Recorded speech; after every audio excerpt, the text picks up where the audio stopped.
হাই student, তোমালোক কেনে আছা? আশা কৰোঁ তোমালোক ভালে আছা। আজি এখন প্ৰাকৃতিক দৃশ্য আঁকিম। মন মোহিত কৰা এখন প্ৰাকৃতিক দৃশ্য সহজ আকাৰত তোমালোকক অঁকা শিকাম। একেবাৰে মাপি মাপি শিকাম। দুখন ঘৰ, দুটা গছ আৰু পাহাৰৰ সহায়ত এখন প্ৰাকৃতিক দৃশ্য অঁকা শিকাম। ঝৰ্ণা থাকিব, পানী অহাৰ ব্যৱস্থা থাকিব। একেবাৰেই ধুনীয়া টাইপৰ হ'ব আজিৰ প্ৰাকৃতিক দৃশ্যখন। আজি আৰু কোনো ধৰণৰ কালাৰ ব্যৱহাৰ কৰা নাই। মই সদায়ে কালাৰ ৰিলেটেড ভিডিঅ' বনাওঁ, কিন্তু আজি কালাৰ নকৰোঁ। আজি ভাবিছোঁ যে পেঞ্চিল কালাৰ কৰিম। পেঞ্চিল কালাৰৰ সহায়ত আজি পেঞ্চিলেৰে গহি গহি কালাৰ কৰিম, যাতে দেখোঁতে মানে কেনেকুৱা হয় তোমালোকে নিশ্চয় ভাল পাবা প্ৰাকৃতিক দৃশ্যখন। আৰু অঁকাও সহজ পদ্ধতিত অঁকা শিকাই আছোঁ।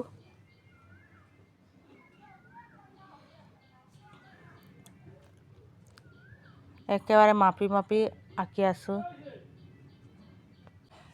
এতিয়া খালটোৰ পাৰ আঁকিম। পাৰ অঁকা একেবাৰে সহজ। একা বেকা কৰি টানি পেলাই তাৰপিছত মই যিদৰে দি আছোঁ ভালদৰে চালেই পাৰ অঁকা একেবাৰেই সহজ, ইমান কষ্ট নহয়। অকল মনোযোগ দি চাব লাগে আৰু 2-3বাৰ আঁকিলেই হৈ যায়। এইফালে পানী আহিব তলফালে।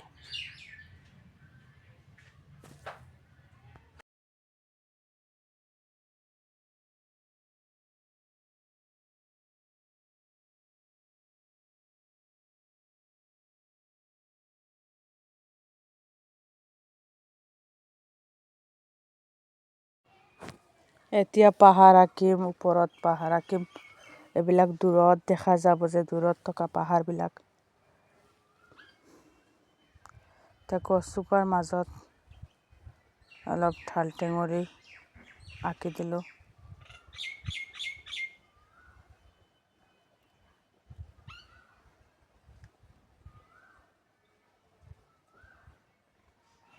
এতিয়া পাহাৰ আঁকিম, ইয়াতে পাহাৰ আঁকিলোঁ।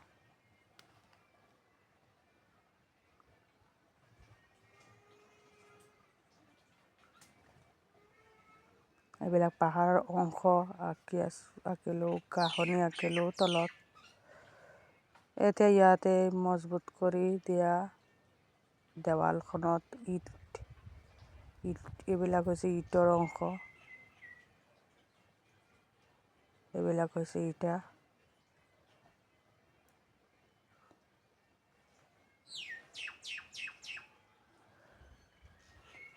এতিয়া মাজৰ অংশত অসমান কৰি দিম চিন। ইটৰ নিচিনা হৈ গ'ল।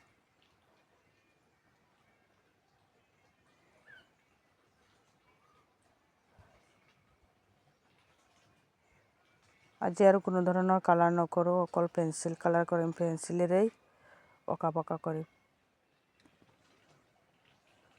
অলপ দি দিলোঁ।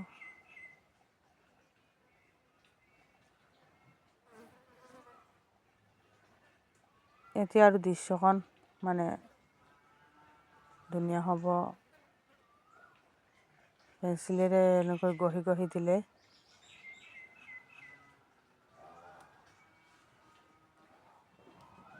খালৰ পাৰৰ সাদৃশ্যটো হ'ব। দুটা অংশত ভাগ হ'ল। এটা ছাইড হৈছে মাটি আৰু এটা ছাইডত পানী থাকিব। এতিয়া ঘৰৰ চালবিলাক এনেকৈ দি দিলোঁ পেঞ্চিলেৰে গঢ়ি দিলোঁ।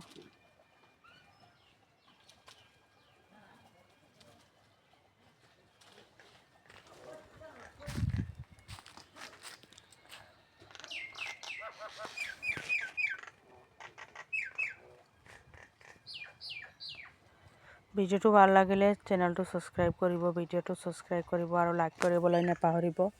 নিতৌ এনেধৰণৰ ভিডিঅ' পাবলৈ চেনেলটো ছাবস্ক্ৰাইব কৰি দিব।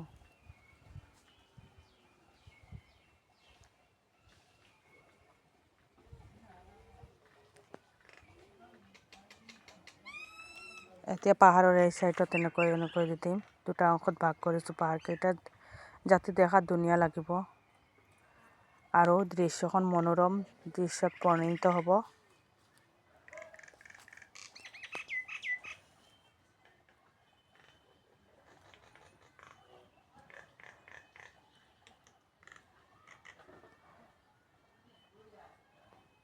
অলপ পিছত দৃশ্যখন দেখাত আৰু ধুনীয়া হ'ব।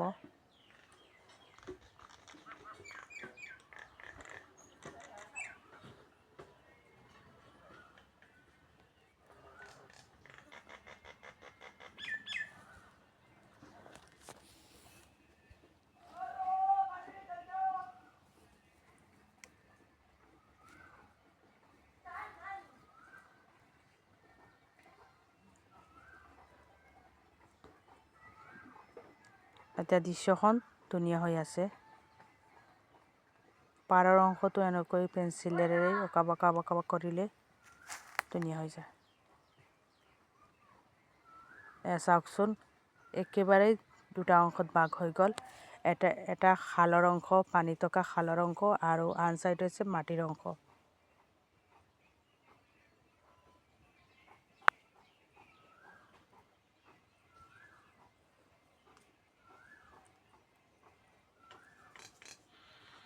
একেবাৰে অঁকা সহজ, অলপ মনোযোগ দি চালে ভিডিঅ'টো ৱাচ কৰিলে আপোনালোকে বুজিব পাৰিব।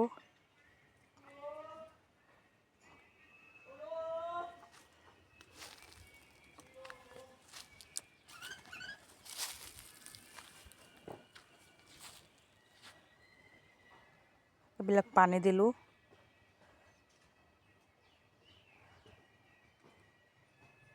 চাওকচোন ভিডিঅ'টো কিমানেই ধুনীয়া হ'ল।